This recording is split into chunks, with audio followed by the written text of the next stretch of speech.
गव्हाची पेरणी झाली पण फुटवा कमी आहे, काळजी करू नका। तर आजच्या व्हिडिओमध्ये आपण गहू पिकामध्ये फुटव्यासाठी कोणती फवारणी करावी ते पाहूया।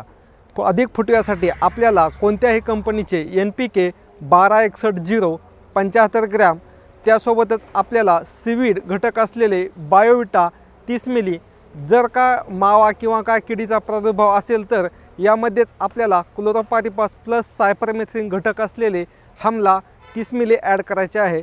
प्लस यासोबतच बुरशीजन्य रोगाच्या नियंत्रणासाठी कार्बनडाझिम प्लस मँकोजेब घटक असलेले साफ 30 ग्रॅम प्रति 15 पंप या प्रमाणात आपण जर फवारणी केली तर आपल्या गहू पिकामध्ये अधिकाधिक फुटवे तर येतीलच, पण त्याबरोबर बुरशी आणि जी काय किडी असतील त्याचं पण नियंत्रण झालेलं दिसेल। शेतीविषयक अशाच नवीन माहितीसाठी ॲग्री डॉक्टर सोमनाथ या यूट्यूब चॅनलला सबस्क्राईब करा। चला तर मग भेटूयात एका नवीन व्हिडिओमध्ये। तुर्तास धन्यवाद।